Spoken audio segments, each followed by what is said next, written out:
यावती तरिवार समाना। कौसल्या जब बोलन जाई, कौसल्या जब बोलन जाई, ठुमक ठुमक बराई, ठुमक ठुमक प्रभु चलहि बराई। ठुमक ठुमक प्रभु चलहि बराई, ठुमक ठुमक प्रभु चलहि बराई। निगमनेति शिव अंत न पावा, निगमने की शिव अंत न पावा। ताहि धरे जननी हठि धावा, ताहि धरे जननी हठि धावा। ताहि धरे जननी हठि धावा। ताहि धरे जननी हठि धावा। सुंदर प्रसंग का बाबा वर्णन करते हैं कि देवी एक बार मां कौशल्या ने कहा जाओ राम को बुला के आओ। महाराज बुलाने जाते, ए राम, प्रभु आते नहीं है, प्रभु नहीं आते। किसी ने बोला कि पिता पालक है राम, तो पिता पालक है राम, ये पितृ की आज्ञा नहीं पालते। पिता बुलाने आए और राम नहीं आए, ये तो पिता का अनादर नहीं हुआ। पर बाबा ने कहा चौपाई देखो, भोजन करत बुलावत राजा, नहीं आवत तजिबाल समान। भोजन करत बुलावत राजा, दशरथ जी बन के नहीं गए, राजा बन के गए। और जो पद लेकर कोई जाता है तो परमात्मा किसी के हाथ से पकड़ में आने वाला नहीं है। कोई अपना पद लेके जाता है कि मैं एक नेता हूं, मैं इंजीनियर हूं, मैं डॉक्टर हूं, परमात्मा पद को नहीं प्राप्त कराते। भोजन करत बुलावत राजा, नहीं आवत कहीं बाल का समाज का उसको आनंद अच्छा लगा, पिता के पास नहीं गए क्योंकि वो राजा बन के गए, आए नहीं परमात्मा। दशरथ जी थक गए, मां कौशल्या को कहा कि तू जा। कौशल्या जब बोलन आई, ठुमक ठुमक चलहि बराई। मां कौशल्या आती है तो प्रभु ने कहा तू मां नाम लेकर आई। इसी समय मां कौशल्या नाम छोड़ दिया और एक जीव बन गई। और निगमने की शिव अंत न पावा। तो मां कौशल्या की मां की गोद में दौड़कर बैठ गए। मां कौशल्या प्रभु को पकड़ सकी, दशरथ जी नहीं पकड़ सकी। क्यों? दशरथ जी ज्ञान है, मां कौशल्या भक्ति है। परमात्मा को पाने के लिए भक्ति जरूरी है। पहले भक्ति के बिना प्रभु पकड़े नहीं जाते। भक्ति का नाता प्रभु के साथ जुड़ा हुआ है। मां न हो एक भक्ति कर नाता, भक्ति के साथ परमात्मा का नाता जुड़ा है। मां कौशल्या ने पकड़ लिया। वेद जिसको नेति नेति कहते हैं, परमात्मा दौड़कर मां कौशल्या को भेंट गए और उठाकर लेकर गए। महाराज को सुवर्ण का पटला दिया और बिठाया और कहा कि आप राम को खिलाओ। दही और भात, चावल और दही भगवान को खिलाते हैं। आधा मुंह से निकल जाता है भगवान को, बालक है, सहज लीला कर रहे हैं बाबा। दशरथ जी ने जब तक भोजन में ध्यान नहीं दिया, भजनानंद में ध्यान दिया, तब तक राम बैठे और दशरथ जी का ध्यान भोजन में गया तो भजनानंद निकल गया। एक सूत्र बाबा ने दे दिया कि भोजन करो, अंदर बैठे हुआ भजनानंद को कभी मत भूलो। और मैं तो यही कहता हूं कि जीवन में है ना, भोजन दूसरों को कराओ और भजन खुद करो। ये मेरा सूत्र है। भोजन दूसरों को कराओ, भजन खुद करो। क्योंकि ज्यादा भोजन करोगे नहीं तो उसका बहुत गैर फायदा बताया गया।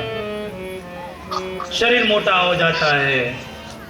कहीं कहीं लोग तो कितना खा लेते, तभी लगता है कि इसने जीवन में खाने के लिए अवतार लिया है। इतना खाते लोग, इतना लोग खा लेते हैं। एक बाप और बेटा था। बाप 150 किलो का और बेटा 80 किलो का।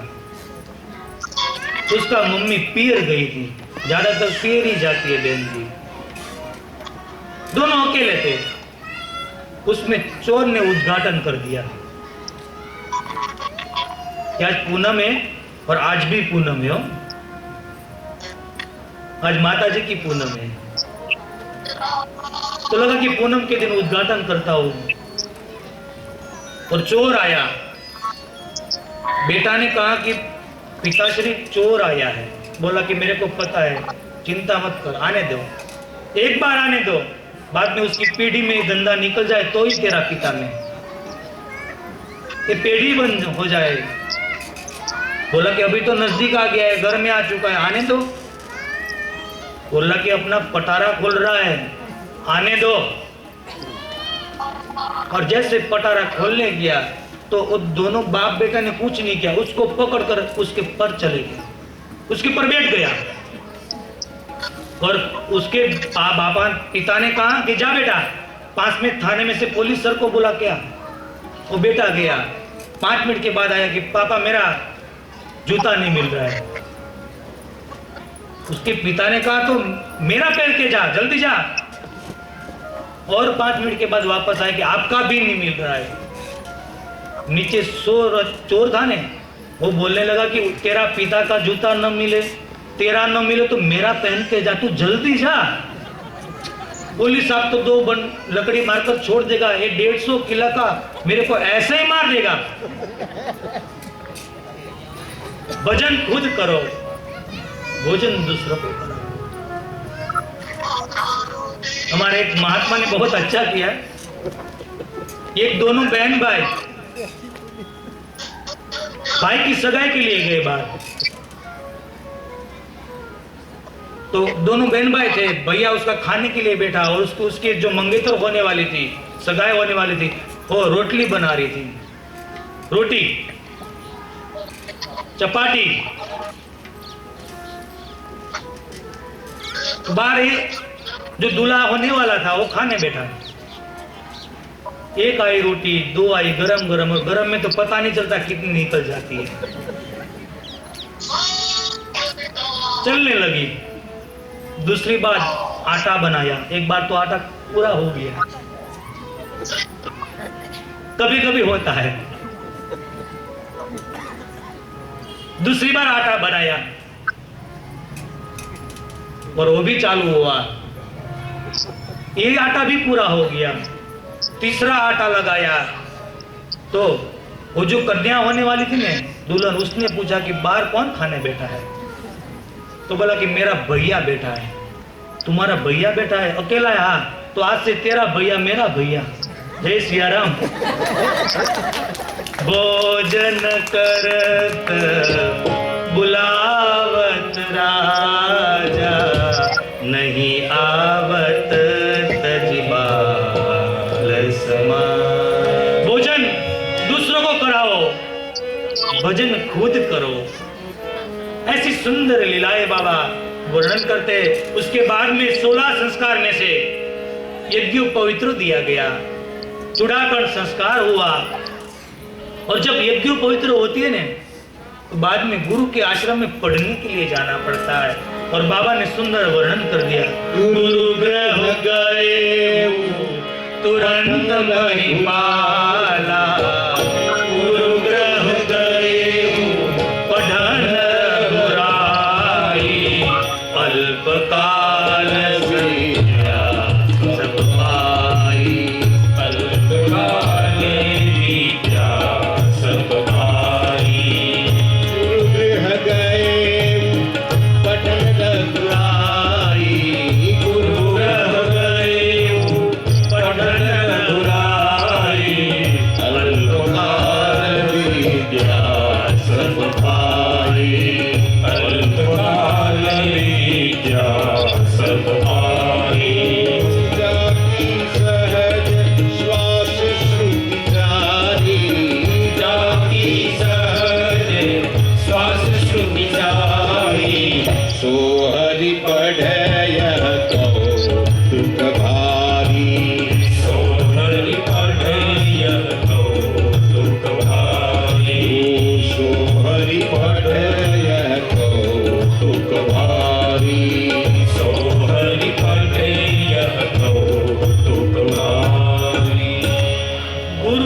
गए वो पठन रघुराई, अल्पकाल विद्या सब पाई। गुरु के आश्रम में परमात्मा चारों भैया ये विद्या सीखने के लिए जाते हैं। यहाँ कितना सूत्र अच्छा बताया कि हम कितने भी बड़े हो, ये महाराज के पुत्र है, फिर भी गुरु को नहीं बुलाया, गुरु के पास गए। विद्या सीखनी हो ने तो गुरु को, शिक्षक को बुलाना नहीं चाहिए, उसके पास जाना चाहिए। हम कितने भी बड़े हैं, क्योंकि गुरु को बुलाते हैं घर पे तो विद्या कभी मिलती नहीं है। पर आजकल तो शिक्षक भी बिक जाते हैं सब। उसके पोते का जो समय फ्री होता है वही समय पे बुला लेते हैं, आ जाओ, और शिक्षक बिक भी जाते हैं सब, क्योंकि कलयुग है, ये कलयुग है, शिक्षक बिक जाते हैं। ये हमारा अहोभाग्य नहीं है कि हम शिक्षक को अपने घर पे बुलाए। भगवान खुद गुरु के आश्रम में गए। गुरु और शिष्य का क्या नाता होता है वही बताया। परमात्मा कह रहे कि मैं परमात्मा होने के बावजूद भी अपना घर छोड़कर, अयोध्या छोड़कर मैं गुरु के आश्रम में जा रहा हूं।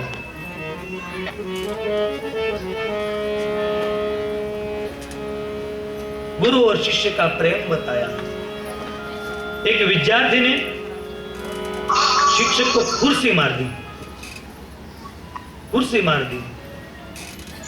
बहुत लंबा बात चला, बोला कि माफी मांग ले तो यहाँ मामला निपट जाता है। विद्यार्थी ने कहा नहीं, जो भी हो जाए। कितना गुस्सा आया। पुलिस थाने में बात पहुंची। पुलिस ने कहा कि माफी मांग ले तो आगे केस की कार्रवाई नहीं करनी।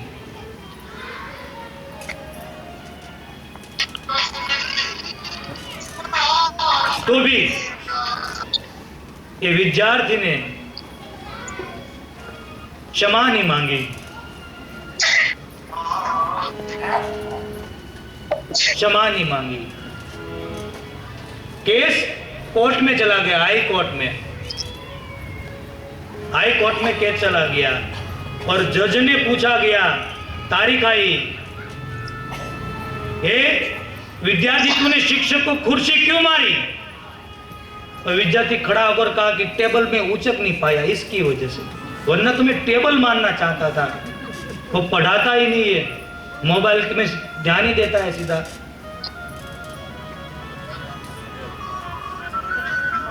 वो हमको पढ़ाता ही नहीं। ऐसे गुरु और शिष्य के प्रेम बताया। भगवान अल्पकाल सब विद्या पाई। कुछ ही समय के अंदर सब अभ्यास पूरा कर परमात्मा, जिसके रुएटे में पूरे शरीर में वेद है, वह अभ्यास सीखने गए। और अभ्यास सीखने के बाद अयोध्या में पिता के घर पे आ गए और सुबह उठकर परमात्मा माता पिता की सेवा करते हुए बाबा ने लिख दिया, प्रातः काल उठी के रघुनाथ, प्रातः काले उठी के रघुनाथ, मात पिता गुरु नावई माता, मात पिता गुरु नावई माता। प्रातः काल उठी के रघुनाथ, प्रातः काले उठी के रघुनाथ, मात पिता गुरु नावई माता, मात पिता गुरु नावई माता। मात पिता गुरु नावई माता, मात पिता गुरु नावई माता। अभ्यास पूर्ण करने के बाद भगवान आए, चारों भैया सुबह उठते हैं, संध्या पूजा करते हैं और माता पिता की सेवाएं करते हैं। यह सूत्र दे दिया कि युवान व्यक्ति को माता पिता की सेवा करनी चाहिए। भगवान, ये सब सूत्र भगवान के हैं, बाबा ने लिखे हैं। कि युवान व्यक्ति को माता पिता की सेवा करनी चाहिए। पर आजकल तो 60-17 साल का बुजुर्ग अपने पिता कितना वजन लेकर जा रहा है और युवान पास में मोबाइल से खेलता जा रहा है, पिता की मदद नहीं करता। ये सूत्र युवान को दिया कि युवान बेटे को जब तक सामने हो तब तक पिता को काम करना नहीं चाहिए। यही सूत्र दिया। माता पिता की सेवा करते हैं और संध्या पूजा करते हैं और उसके बाद परमात्मा मृग्या करने जाते हैं। भगवान मृग को मारते हैं। या कोई पूछता है कि भगवान होकर भी ये मृग को क्यों मारते? शिकार कर सकते हैं परमात्मा, पर ये शिकार नहीं था। ये मृग कौन थे? ऋषि मुनि के श्राप से, वेदों का मंत्र को जो श्राप लगा था, वो श्रापित बन के आए थे और परमात्मा उसको मुक्त कर रहे थे। क्योंकि राम भगवान का मारने की एक कला ही अलग थी। परमात्मा मारते नहीं है, तारते हैं परमात्मा, पर मारने की उसकी कला अलग है। पर हम जिसको मारते हैं ना, कोई नहीं कहते कि वाली को भगवान ने चुपके से मारा, क्योंकि हम सबको चुपके से ही मारते हैं, तो हमको ऐसा ही दिखता है। राम किसी को मारे नहीं ये पापी राम, अपने आप को मर जाते करके गलत काम। राम किसी को मारे नहीं, ऐसो पापी नहीं मेरो राम, अपने आप मर जात है कर कर कूड़े काम। गलत काम, ऐसे गलत काम करते तो सजा उसको ऐसी मिलती है। एक कहावत है ना, आप किसी को गाली दोगे ना तो सामने जय श्री राम नहीं मिलेगा, 2 गाली मिलेगी। जैसा करोगे वैसा ही पाओगे। राम किसी को, परमात्मा किसी को मार तारने की उसकी कला अलग है। परमात्मा मृग को मुक्ति दे रहे हैं, यहां मुक्ति दे रहे हैं। यहां से बाबा ने एक और चरित्र की बात कर दी, कथा को मोड़ दे दिया। विश्वामित्र बाबा की कथा, पर उससे एक कथा में मैं प्रवेश करूं उससे पहले थोड़े क्षण के लिए प्रभु कीर्तन और एक रास हो जाए। थके नहीं सब लोग, क्योंकि कल मेरे को ऐसा समाचार आया, हमारे गुजराती 2-3 बहनें रोज इधर आती है, तो ऐसा समाचार सुनने को मिला कि कोई बोल रहे कि पंडित जी हमारे गुजरात के नहीं लगते, वो गुजराती बोलते ही नहीं। इतना हिंदी में बोल रहे कि गुजराती है ही नहीं। पर हम थोड़ा थोड़ा गुजराती पण આપણે લેશું તો ગુજરાતી રાત થઈ જાય। ચાલો ઊભા થઈ જાઓ। વાયાની વાદળ